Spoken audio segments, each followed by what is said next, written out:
നമുക്ക് അതിനെ കുറിച്ച് ഇപ്പൊ പറയണ്ട, അതിന്റെ അപ്ഡേറ്റ്സ് ഒക്കെ നിരത്തി തരുന്നതായിരിക്കും കുറെ.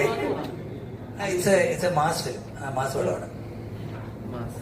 അതേപോലെ ഈ സിനിമയ്ക്കകത്ത് തന്നെ ഇത് ഒരു രജിസ്റ്റേർഡ് പറഞ്ഞിട്ടുണ്ട്. അപ്പം സെൽമി എന്ന് പറയുന്ന സമയത്ത് society market we are a product എന്ന് പറഞ്ഞൊരു ഫീലിംഗ് ഉണ്ടല്ലോ.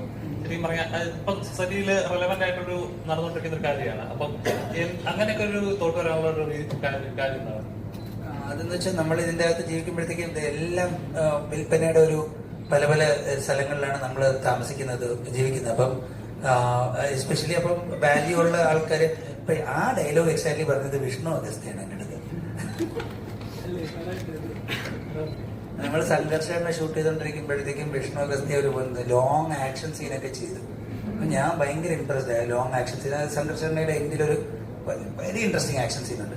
അപ്പം ഞാനൊന്നും അത്ര ഫിറ്റ് അല്ല. ഇത്ര ആക്ഷനൊക്കെ ചെയ്ത് വീണ്ടും ചെയ്യുന്നു, വീണ്ടും ചെയ്ത് ചാടുന്നു, എല്ലാം കഴിഞ്ഞിട്ടപ്പം ഞാൻ വിഷ്ണുവിന്റെ അടുത്ത് ഇങ്ങനെ സർപ്രൈസ് ചെയ്തിട്ട് ചോദിച്ചാൽ വിഷ്ണു ഇങ്ങനെ നിൽക്കുന്നത് ഭയങ്കര കഴിവാടോ, കൊണ്ടുപോയി എന്നെ വിൽക്കടോ.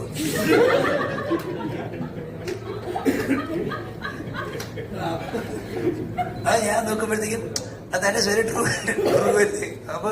അപ്പൊ ഞാൻ രജിഷയുടെ അടുത്തും ഈ ഡയലോഗ് വിഷ്ണു ഇങ്ങനെ പറഞ്ഞതായിട്ട് തന്നെയാണ്, ഈ ഡയലോഗ് ഇത് പറയേണ്ട രീതി ഇങ്ങനെയാണ് അവ എന്ന് പറഞ്ഞു. രജിഷ ശരിക്കും അങ്ങനെ ഡയലോഗ് പറഞ്ഞ സമയത്ത് എങ്ങനെയാണ് ഫീൽ ചെയ്തിട്ടുള്ളത്? അതായത് ഇപ്പൊ ശരിക്കും സൊസൈറ്റി റെലവെന്റ് ആയിട്ടുള്ളത് നടക്കുന്ന ഹിന്ദിയും കൂടെ ഇട്ടേ ഉള്ളൂ. അതെ ബേജോ അല്ല, അത് ഭയങ്കര റെലവെന്റ് ആണല്ലോ. എല്ലാം വിൽക്കാൻ വേണ്ടി നമ്മൾ ക്രിയേറ്റ് ചെയ്യുന്ന പ്രോഡക്ട്സ് ആണല്ലോ. So yes. പക്ഷെ എനിക്ക് വിഷ്ണു ഏട്ടന്റെ കറക്റ്റ് മോഡുലേഷൻ പറഞ്ഞു തന്നതുകൊണ്ട് കുറച്ചും കൂടെ അടിപൊളിയാണ്.